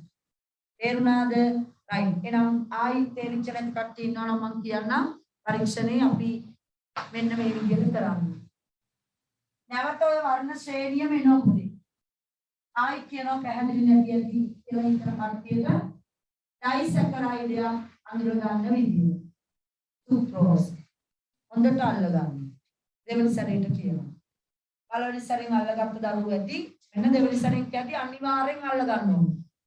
මයිතේ සුක්‍රෝස් තමයි පරීක්ෂණය. ඩයිසැකරයිඩ්. සුක්‍රෝස් ටික තමයි දිය කරලා අදාගෙන බෙනඩික් දාලා තියෙන්නේ. අහන් ඉන්න හොඳට. අම්මගේ සීනි පොඩක් ඉල්ල ගන්න පුළුවන්. සීනි ටිකක් කරන් අතේ දාලා දිය කරාම සුදු සීනි හරි අවර්ණයි. අර දුමුරු සීනි දැම්මොත් නිකන් කලයක පොඩි වෙනස් වීමක් තියෙයි. අපි සුදු සීනි ගමු. අරගෙන වතුර ටික දාලා දිය කරා වුණ අවර්ණයි. දැම්මමයි පුතේ බෙනඩික්. ජල තාපකයේ දාලා රත් කරනවා වර්ණ විපර්යාසය නේ. හරිද ගියාද ඔළුවට? රයිට්. ගත්තා නැවත මේකෙන් ජල තාපකයෙන් ඉවතට. දැන් මම අක්කේ සල්ෆියුරික් ෂුට්ටක්. සල්ෆියුරික් ෂුට්ටක් දාන්න. උදේ දාලා ෂුට්ටක් කියලා දැන් රස්නේනිකෝ අය රත් කරන්න අවශ්‍යත් නෑ. ඇයි මේකේ තිවිච්ච එකනේ අපි එළියට ගත්තේ නේද? දැන් මෙමක්කයි සල්ෆියුරික්. දාලා ටික වෙලාවකින් ඔයා ආපහු දාන්න බෙනඩික් සල්ෆරයක්. ආයිත් කරන්න. ආයිත් කරන්න. මෙන්න පොලේ වර්ණ විපර්යාසය වෙනවා. ඔයා බල ඉස්සෙල්ලා උනේ නෑනේ සීනි නිකන් වතුර දිය කළ බෙනඩික් දාලා කරාට උනේ නෑ. හැබැයි සල්ෆියුරික් දාලා රත් කරලා බෙනඩික් දාලා රත් කරනකොට මෙන්න විපර්යාසය නිල් පොළ කහ තැඹිලි ගඩොල් රතු වෙනවා. තේරුණාද? එහෙනම් කොහොමද පැටව ඩයිසැකරයිඩ් එකක් අඳුරගන්නේ? කෙලින්ම බෙනඩික් වලට උත්තර දෙන්නේ නෑ. අපි මොකද කරන්නේ? අදාළ ඩයිසැකරයිඩ් එකට සල්ෆියුරික් දාලා රත් කරලා බෙනඩික් දාලා නැවත රත් කරනවා. අන්න එතකොටයි. තේරුණාද? right. ඔන්න මල්පේ ඔය පරීක්ෂණේ අති වැදගත් රතු පෑනින් තරු දාලා තියාගන්න. මෙන්න සල්ෆියුරික් දානවා. සල්ෆියුරික් දානවා. සල්ෆියුරික් දාලා තමයි අපි රත් කිරීම කරන්නේ. බලන්නේ නම් සුක්‍රෝස් ඩයිසැකරයිඩ් ගාව රතු පෑනින් තරු දාගන්න. ඩයිසැකරයිඩ් පරීක්ෂාව හරි නේද? සීනි ද්‍රාවණ සීනි හයිලයිට් කරන්න. ගන්න නැතුව. හරි. ගන්න නැතුව සීනි හයිලයිට් කරගන්න. ද්‍රාවණයකට බෙනඩික් සල්ෆයක් එකතු කර ජල තාපකයක රත් කරයි. මම මොකද පුතේ ඉස්සරහින් නිරීක්ෂණ පේළිය ලියලා තියෙන්නේ? වර්ණ විපර්යාසයක් සිදු නොවේ. අන්නේ පේළිය හයිලයිට් කරන්න නැත්නම් නොවේ කියන එකම වර්ණ විපර්යාසයක් නෑ මේක සුක්‍රෝස් හින්දා. සීනි වල සුක්‍රෝස් තියෙන්නේ නැවත දෙවෙනි ඩොට් එක බලන්න නැවත සකසාගත් ආයි අලුතෙන් ඒගොල්ලෝ සීනි එකක් ආයි හදනවා අපි නම් මම මේකෙන්මනේ කිව්වේ නේ මේකෙන් එළියට අරගන්න කියලා එහෙම ගත්තත් අවුලක් නෑ නැවත සකසාගත් සීනි ද්‍රාවණයකට අන්නමයි පුතේ හයිලයිට් කරන්න තනුක සල්ෆියුරික් අම්ල බිඳු කිහිපයක් සල්ෆියුරික් අම්ලය හයිලයිට් කරන්න තනුක සල්ෆියුරික් අම්ල බිඳු කීපයක් යොදා රත් කරයි ඊළඟ එකක් කරාට පස්සේ එන්නේ හොඳේ පසුව බෙනඩික් යොදා බෙනඩික් හයිලයිට් කරන්න බෙනඩික් යොදා ජල තාපකයක බහා රත් කරයි උතේ නිරීක්ෂණ තීරුවේ තියෙනවා වර්ණ විපර්යාසයක් සිදුවේ උතේ අන්න එතනට ඔයාගේ මම අර වගේ රූප දෙකක් දාලා තියෙනවනේ රූප කොලේ නේද වර්ණ ශ්‍රේණි දෙකක් එතනට එක රූපයක් අලව ගන්න මේක මේ දෙකක් දාලාදී මේ දෙකෙන් එකක් ග්ලූකෝස් වලට ඇලෙනවා අනිත් එක ඔතන දැන් ආයෙ ලියන්න ඕනේ නැහැ නිරීක්ෂණ තීරුවම මෙයා අපල අලව ගන්න තේරුණානේ ඇති වෙන්නේ දෙතනින්ද ඇති මම මේ දෙකම මෙතන මේ මම අපේ කොල්ලට කිව්වේ අලවන්න කියලා මෙතන දෙකම අලවන්න මේන් එකක් මෙතන ඉස්සරහා අලවන්න තේරුණාද නිරීක්ෂණ වර්ණ ශ්‍රේණිය. ආයි ලියන්න ඕනේ නැහැ නේ ඊතල දාමු නේද? විභාගෙදී යවුවත් පුතේ ලියන්න ඕනේ ඊතල දාලා. මතකේ ඊතල දාලා ලියන එක නිල්, කොළ, කහ, තැඹිලි, ගඩොල් රත්. හරි නේද? හා. ඊළඟ පරීක්ෂණයේ ප්‍රෝටීන් අඳුරා ගන්න පරීක්ෂණය. මතකද? කොහොමද අපි ප්‍රෝටීන් අඳුරගන්නේ? පරිප්පු ටිකක් ඕන වෙනවා. ප්‍රෝටීන් තියෙන ආහාරයක් ගන්න.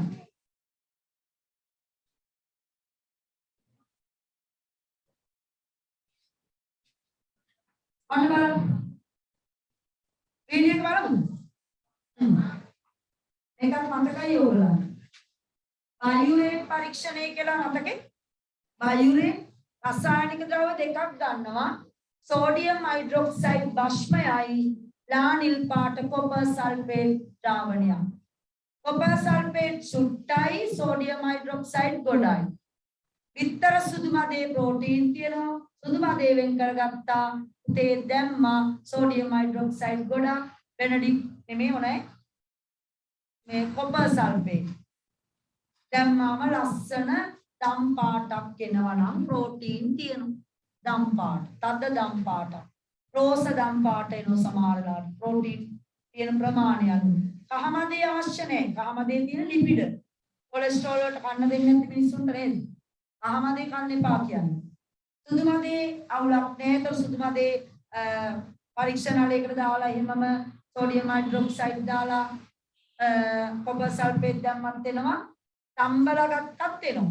අපි සාමාන්‍යයෙන් පිටරේ තම්බපු එක තමයි 7 පන්ති මම හිතන්නේ මට මතක දැම්මේ. නේද? දාන්න නැති අනිවාර්යෙන්ම කරන ওই පරීක්ෂණේ. එහෙම නැත්නම් පරිප්පු.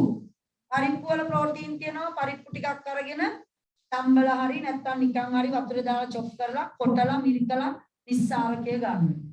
දාන්න සෝඩියම් හයිඩ්‍රොක්සයිඩ් වැඩිපුර දාන්න කොපර් සල්ෆේට් චුට්ටක්. රසායනික ද්‍රව්‍ය දෙකක එකතුවක් තියෙනවා. උදේ අපි මේකට කියනවා බයුරේට් පරීක්ෂාව කියලා. ප්‍රෝටීන් පරීක්ෂණේ බයුරේට්. ඔකක් මතක තියෙන්න ඕනේ. අපි ප්‍රෝටීන් එකක් වීඩියෝ එක බලලා ඉඳලා එක ගමු. එයාමයි. අයියනේ ඔයගොල්ලෝ කතාවක් කරන්නේ ඊපස්සේ ළමයින්ට ඇහෙන්නේ නැහැ කතා කරොත්.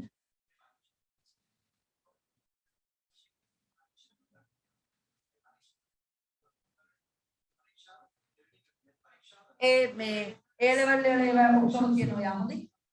මිලන් පරීක්ෂාව එහෙම ඒවා තියෙනවා. අපිට බයුරේට් විතරයි තියෙන්නේ.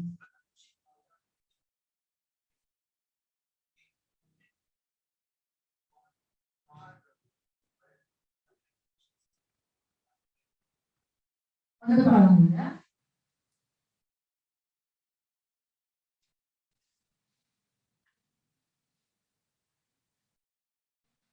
මේකේ ඔය පරීක්ෂණ එක තියෙනවා.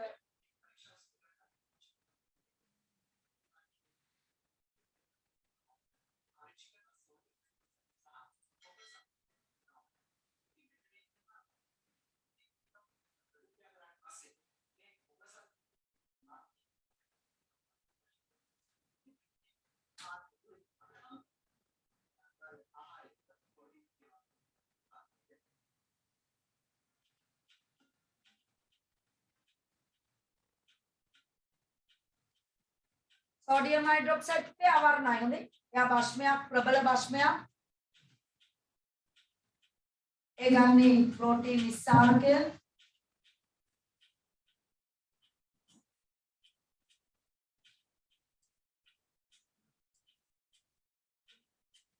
අන්න සෝඩියම් හයිඩ්‍රොක්සයිඩ් භස්මය එක වැඩිපුර දාන්න ඕන. එහෙමත් අහලා තියෙනවා වැඩිපුර එකතු කරන සංඝටකයේ භස්මය. හරි? කොපර් සල්ෆේට් රාණි පාට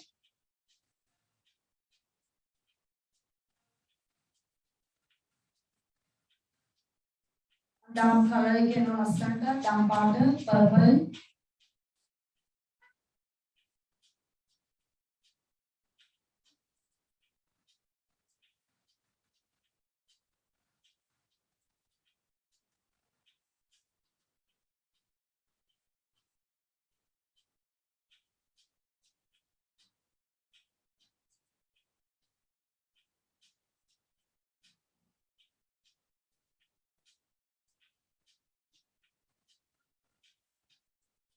අර විතර සුදු මදේ අර පිය කරලා තියෙනවා.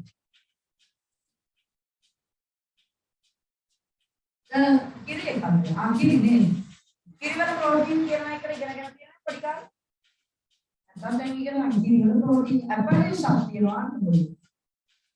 අන්න ඔකේ බලන්න කාගෙද බලන්න ප්‍රෝටීන් වැඩි කියන්නේ. අද ධම්මේනා කියනවා ප්‍රෝටීන් වැඩි. අන්න අද ඉන්න කන්න බලන්න කිරි බොනවාද අපේ විෂ බොනවාද කියලා අද තීරණය කරන්නේ. පළවෙනි එකේ තියෙන මොනවද? විතර නේද? අන්න සෝඩියම් හයිඩ්‍රොක්සයිඩ් තුනටම දාගෙන යනවා.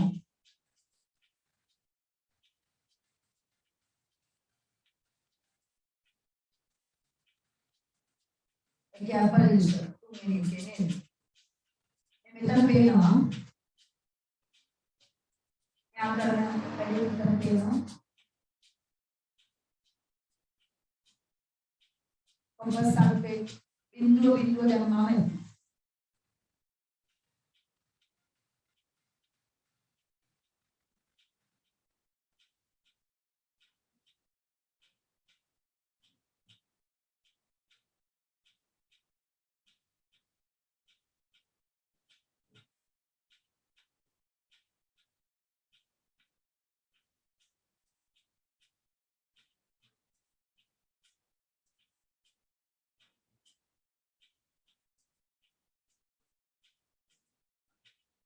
කොහොමයි තාත්තේ නේද? ලස්සන කලර් එකක් ඇවිත් තියෙනවා හැබැයි පිළිවෙලනේ. ලස්සන දම් පාටක්. හැබැයි අනිත් එකේ ටිකක් මොකද වෙලා තියෙන්නේ? ඇපල් එකේ තියෙනවා නේද? ඇපල් එකේ ප්‍රෝටීන් තියෙනවා කියන්නේ. හරි. රයිට්. බලන්න තේනම් ඉක්මනට ටියුට් එකේ මේ රූපයක් ඇති උනේ දම් පාට පරීක්ෂණ නලයක් ඒක අලව ගන්න. වැට් කියවන්න ඕනේ නැහැ නේද? අනේ සෝඩියම් හයිඩ්‍රොක්සයිඩ් කියන වචනේ හයිලයිට් කරමු. පරිප්පු කුඩු කර ලබාගත් ද්‍රාවණයක් හෝ බිත්තර සුදු බඳ සහිත ද්‍රාවණයක් ගනිමු. පරිප්පු බිත්තර හයිලයිට් කරමු. සෝඩියම් හයිඩ්‍රොක්සයිඩ් වැඩි පරිමාවක් කියන එක වැඩි කියන එකට යටින් ඉරක් ගන්න. කොපර් සල්ෆේට් බිඳු කීපයක්. නිරීක්ෂණය ඒක ඇතුලේ අලවන්න වාගේ අර ගෙදරදී අලවන්න අනිවාර්යෙන් දම් පාට කලර් චේන්ජ් එක වෙච්ච පරීක්ෂණාලේ ලියන්නේ ද්‍රාවණය තද දම් පැහැයට හැරී. ද්‍රාවණය තද දම් පැහැයට හැරී. රිපීට් අපේ තියෙන අද දාගත්ත මම උනාට දැන් කරන්න යන්නේ. ඔයාලා 8:53යි පොඩි ඉන්ටර්වල් එකක් ගන්න එන්න. එතකොට ඔන්ලයින් ළමයි එන්න ඕනේ 9:05ට එන්න. හරි 9:05ක් වගේ සර් එවි. එතකොට සරල රේඛීය චලිතය ඔයාගේ දෙවනි පාඩම පටන් ගන්න පාඩම අපි කතා කරමු. හරි. එහෙනම් මේ සියලු දෙනාට සුබ දවසක් ප්‍රාර්ථනා කරනවා. අයිබෝවන් මිස්. අයිබෝවන්. ආයිබෝන් මිස් thank you මිස්